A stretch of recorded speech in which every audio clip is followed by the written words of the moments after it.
Saving her was a violation of protocol, but the alien changed everything he believed.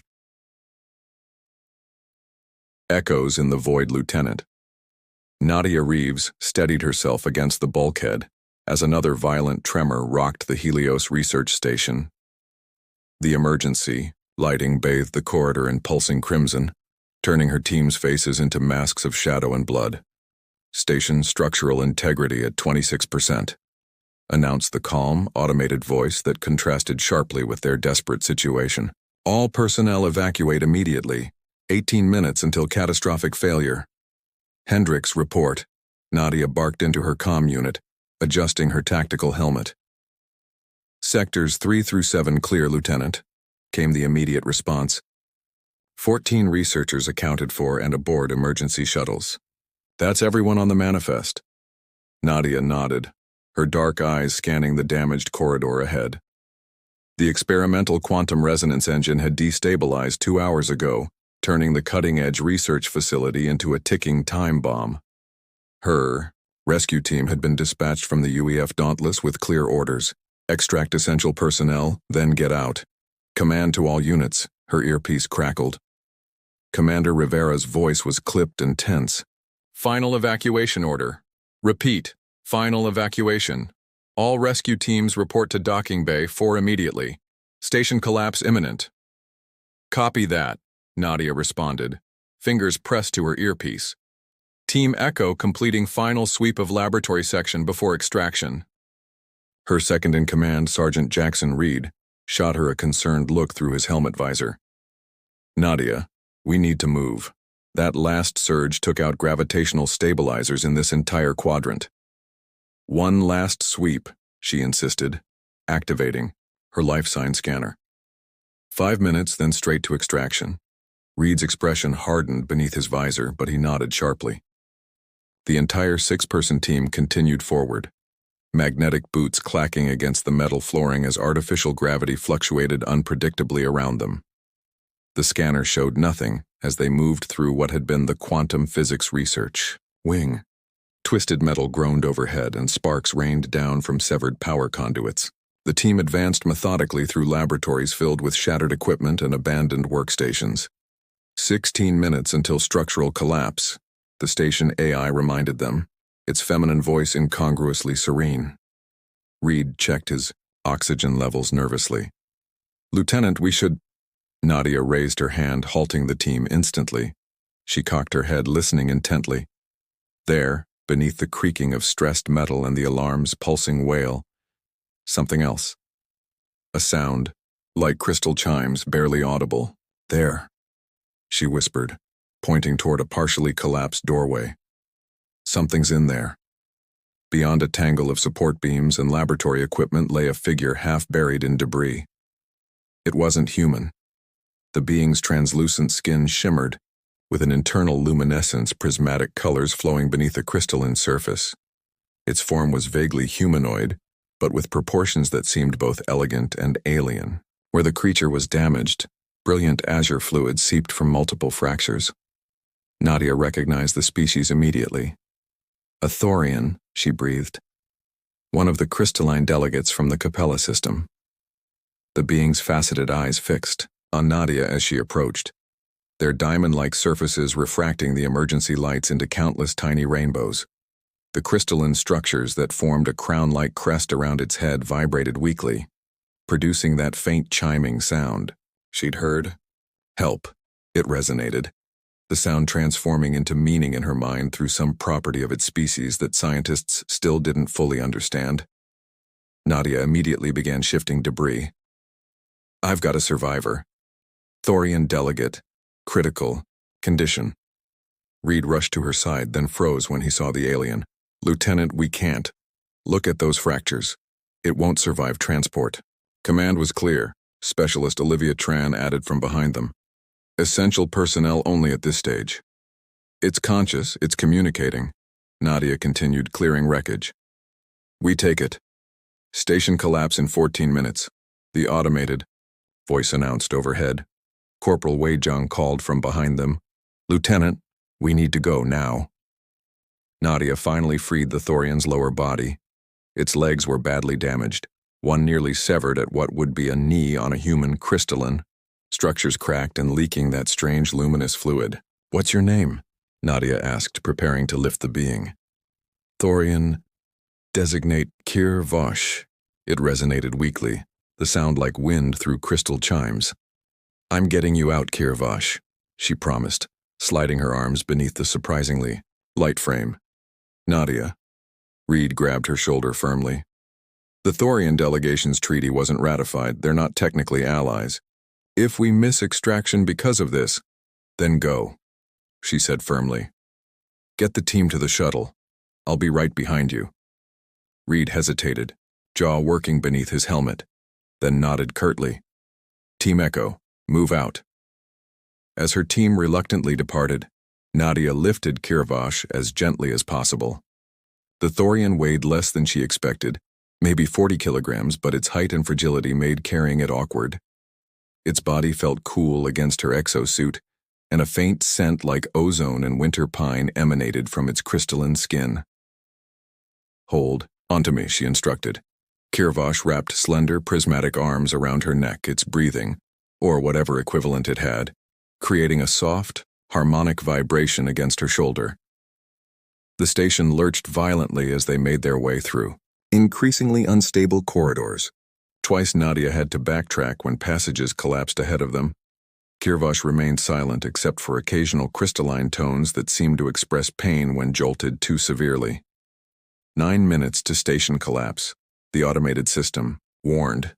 They were still one level away from the docking bay.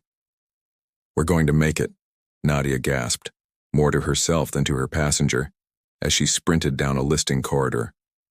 Kirvash's voice came soft against her ear, a melodic chiming that translated in her mind. Why risk for stranger, for potential enemy? Nadia didn't answer immediately, focusing on navigating a particularly treacherous section where the floor had split open. Only after clearing it did she respond. "You're not my enemy," she said simply. "And no one gets left behind." In the alien's faceted eyes she saw something flicker, understanding perhaps, or hope. The final stretch to the docking bay was a blur of alarms, falling debris, and the burning in her lungs. As they burst through the final doorway, Nadia saw the shuttle, its engines already warming, ramp beginning to close. "Wait!" she shouted, her voice hoarse from the superheated air. Reed's face appeared in the doorway, his expression shifting from disbelief to determination as he ordered the ramp lowered again. As the station began its final death throes behind them, Nadia stumbled up the ramp with her precious cargo, collapsing to her knees inside the shuttle bay. "Got you," she whispered to Kirvash as the ramp sealed shut behind them, and the shuttle lurched away from the doomed station. "You're safe now." The stark white lights of the medical frigate's intensive care unit reflected off the polished surfaces, creating an almost ethereal glow around Kirvash's containment chamber. Nadia stood at the observation window, her uniform rumpled from hours of waiting. Inside the sealed room, a team of xenobiologists worked tirelessly around the Thorian's fragile form, their movements precise and urgent. "Lieutenant Reeves," the voice made Nadia straighten instinctively. Captain Leonora Vega approached, her face a mask of controlled displeasure. "Captain," Nadia acknowledged, saluting. "At ease." Vega joined her at the window. "Care to explain why?" "You directly violated a final evacuation order and endangered your entire team for an unauthorized rescue? The survivor was conscious and responsive, Captain. I made a judgment call." "A judgment call?" Vega's voice was glacial. "You risked 6 human lives, including your own, for a non-allied species whose diplomatic status is currently complicated." Nadia kept her eyes forward. "I don't see species in the field, sir. Just people who need help." "Noble," Vega replied, "but perhaps naive. The Joint Species Council wants answers. The Thorian delegation was central to negotiations that collapsed, spectacularly just before the accident." She sighed. "Your hearing is scheduled for 800 tomorrow. Until then, you're relieved of duty." After Vega departed, Nadia remained watching the medical team work.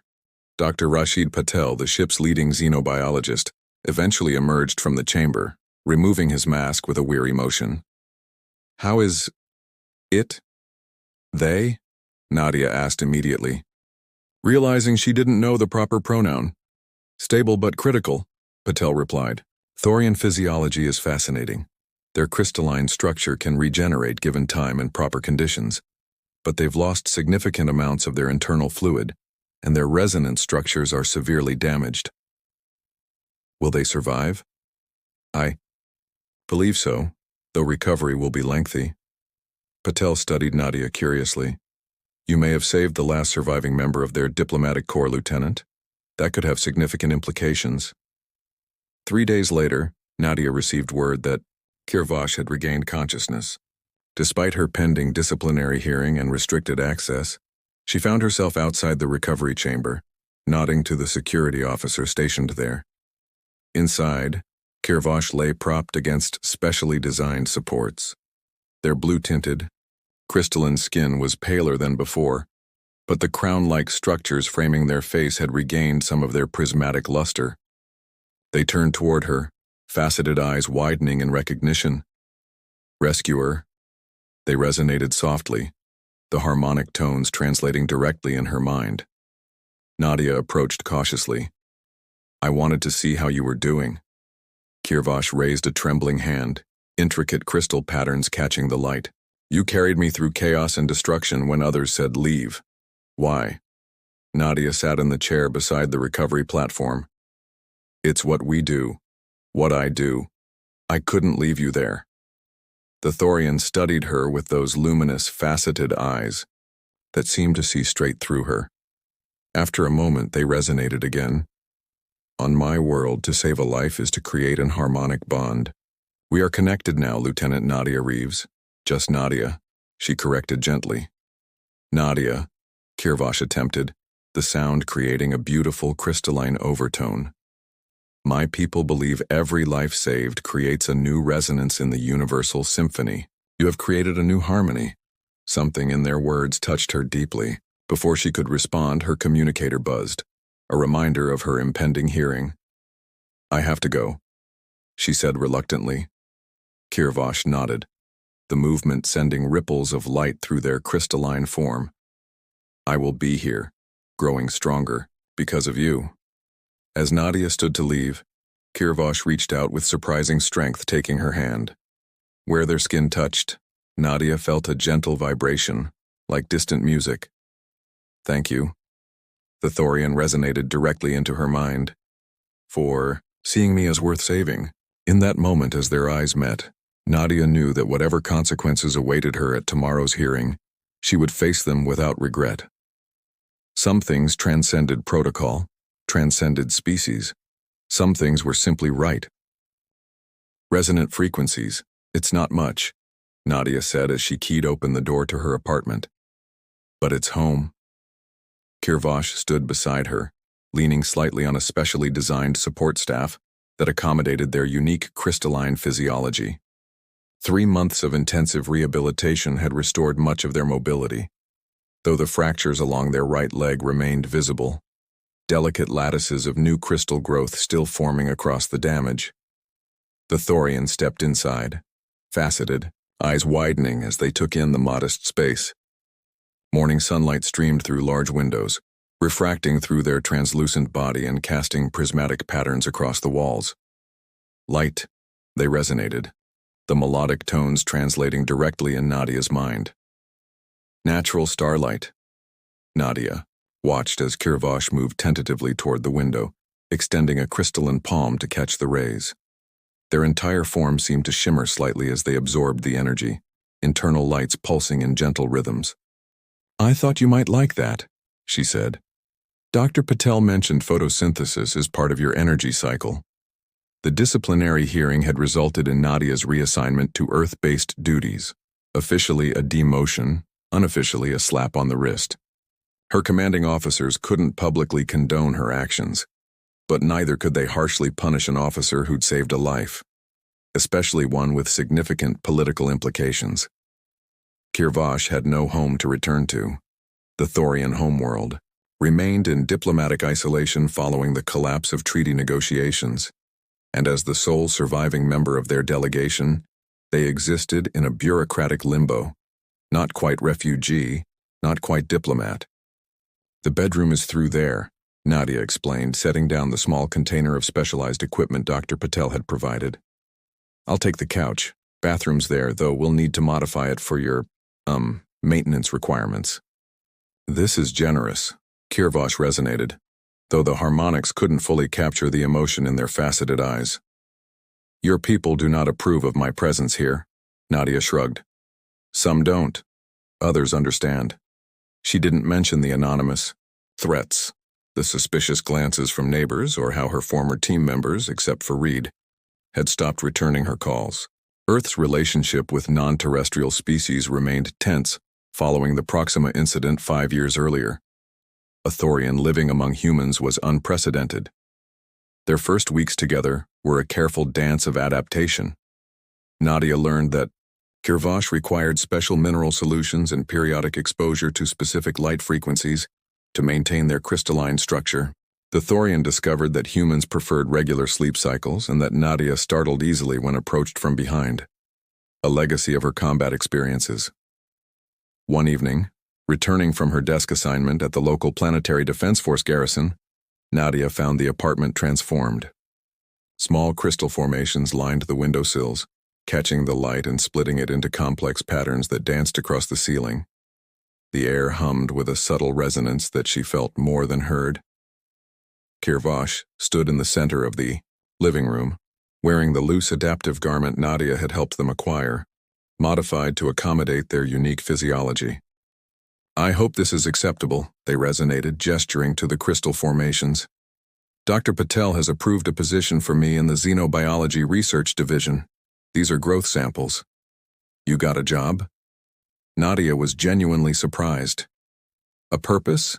They corrected, facets shifting in what she'd come to recognize as their version of a smile. Your people have much to learn about crystalline resonance. My knowledge can help bridge our worlds. That night, Nadia woke screaming from a nightmare, the station collapsing, Kirvosh shattering in her arms as she failed to reach the shuttle. She found herself on the couch, shaking, with Kirvosh kneeling beside her. Without words, they took her trembling hands in their cool, crystalline ones. The crown-like structures around their face began to pulse with soft light as they emitted a gentle harmonic tone, a sound like distant wind chimes that gradually soothed her racing heart. We carry the echoes of our choices, they resonated finally, even the right ones. Do you ever regret surviving? She asked hoarsely. Kirvosh's faceted eyes held hers. Never. Life is precious music. Lieutenant Reeves, please pay attention. Nadia snapped back to the present, blinking at the holographic display before her. Colonel Westfield's stern face regarded her from across the conference table. Sorry, Colonel. Could you repeat that? Westfield frowned. I said the signal anomalies your house guest detected might be nothing more than routine space traffic. 6 weeks had passed since Kirvosh began working at the research division. 3 days ago, they had burst into the apartment, crystalline structure vibrating with excitement and concern. While analyzing communication patterns for their research, they had discovered something unexpected, subtle frequency shifts in Earth's deep space monitoring network that nobody else had noticed. Colonel, with respect, Nadia said, straightening in her chair. Kirvosh's species evolved to detect and interpret resonance patterns we can't even perceive. If they say something's hidden in our communication networks, I'm well aware of Thorian capabilities, Lieutenant, Westfield interrupted. But I'm not about to divert resources based on the hunches of a diplomatic refugee whose own people haven't even bothered to request their return. Nadia's jaw tightened. Sir, Dismissed, Lieutenant. Return to your regular duties. Outside the command center, Nadia found Reed waiting, his sergeant's uniform now bearing the insignia of the security division. That went well, he remarked, dryly, falling into step beside her. They think I'm compromised, she muttered. That I'm seeing threats everywhere because of living arrangements. Reed's expression softened. How is the crystal Kirvosh doing? Better. Working helps. They've made breakthroughs in resonance-based medical imaging that the research division is ecstatic about. She glanced at him. Why? Reed hesitated. There have been incidents. Anti-alien sentiment is growing again. The anniversary of the Proxima incident is next week. Nadia stopped walking. Is that a warning, Sergeant? It's a heads up from a friend. He met her eyes. Be careful, Nadia. That evening, Nadia returned to find Kirvosh seated cross-legged on the living room floor, surrounded by improvised equipment, crystals of various sizes connected to what looked like a modified communications array. They wouldn't listen, Nadia said, dropping her bag. I expected as much. Kirvosh didn't look up from their work. Their internal lights pulsed in patterns Nadia had learned, indicated deep concentration. What are you doing? Creating a resonance amplifier. The signals are growing stronger. Nadia knelt beside them. Tell me again what you found. Kirvosh's faceted eyes met hers. All communications contain harmonics, patterns beneath the primary signal. These harmonics in Earth's deep space network have been gradually shifting over the past 38 days. The patterns suggest deliberate modulation. Someone is using your monitoring system as a carrier wave. For what? I believe they are mapping your defenses. A chill ran down Nadia's spine. The Proxima Collective? Unknown. But the resonance signature is familiar. Kirvosh hesitated. It bears similarities to Thorian communication techniques, but distorted, wrong. Nadia sat back on her heels. That's why Westfield won't listen. He thinks you're making this up to protect your own people. My people did not do this, Kirvosh resonated firmly. But whoever is responsible understands. Our technology, their crystalline features hardened. I need access to the main communication hub. That's impossible. You're restricted to the research division and I don't have that kind of clearance anymore. Kirvosh's internal lights flickered in what Nadia had come to recognize as determination. Then we must find another way. 3 days later, they did. Reed stood in Nadia's living room staring at the crystalline apparatus Kirvosh had constructed. If anyone finds out I gave you this access code, I'll be court-martialed. No one will find out, Nadia assured him, connecting the final components. And if we're right, you'll be promoted instead. Kirvosh sat at the center of the array, crystalline body vibrating with subtle harmonics as they interfaced with Earth's communication grid through the backdoor Reed had provided. What exactly am I looking at? Reed asked. A resonance interface, Nadia explained. Kirvosh can directly perceive and analyze the carrier wave frequencies in ways our technology can't. Reed frowned. And you're sure this is? Found it. Kirvosh resonated suddenly, their entire form illuminating with pulsing light patterns. The harmonic distortion originates from a vessel at the edge of your solar system. Their faceted eyes opened, gleaming intensely. They are using a modified version of Thorian resonance technology to evade detection. They? Reed asked. Mercenaries. Kirvosh's resonance turned harsh, discordant. Hired by the same faction that sabotaged the treaty negotiations, the same ones responsible for the Helios station disaster. Nadia exchanged a shocked look with Reed. You're saying the station wasn't an accident? It was an assassination attempt, Kirvosh confirmed. They sought to eliminate the Thorian delegation before the treaty could be ratified. Now they prepare to strike Earth directly, using our own technology against you. Reed was already reaching for his communicator. We need to alert command. They won't believe us without proof, Nadia said. Kirvosh's crystals pulsed with determination. I can provide proof, but I need to broadcast a counter-resonance through your defense network. It will expose their ships. That would require command-level authorization, Reed objected. Not if we use the emergency broadcast protocol, Nadia countered. It's designed to override standard authorizations during imminent threats. Reed hesitated, then nodded sharply. Do it. The Joint Species Council chamber buzzed with tension. Nadia stood at attention beside Kirvosh, both now dressed in formal attire as they faced the assembled representatives of Earth and its allied species. Captain Vega, newly promoted to Admiral, approached the podium. The Council recognizes Lieutenant Nadia Reeves and Thorian designate Kirvash. Nadia stepped forward. Admiral, distinguished representatives, 1 week ago we uncovered and neutralized a stealth fleet positioned at the edge of our solar system. These vessels were utilizing modified thorian resonance technology to remain undetected while mapping our defense systems. A murmur ran through the assembled delegates. The mercenary fleet has been confirmed to have connections to extremist factions, opposed to Earth-Thorian cooperation, she continued. The same factions responsible for the Helios Research Station disaster. Admiral Vega nodded. The evidence provided by Lieutenant Reeves and designate Kirvash has been verified. Furthermore, the Thorian High Council has officially reopened diplomatic channels and requested the immediate restoration of treaty negotiations. Kirvash stepped forward, their crystalline form gleaming under the chamber lights. When they spoke, their resonance filled the room with harmonics that translated simultaneously for all present. My species believes that when different resonances align, they create harmonies greater than any single note could achieve alone. Lieutenant Reeves saved my life when others would have left me to perish. Together, we have now saved countless more. Their faceted eyes swept the chamber. This is the harmony our peoples can create together.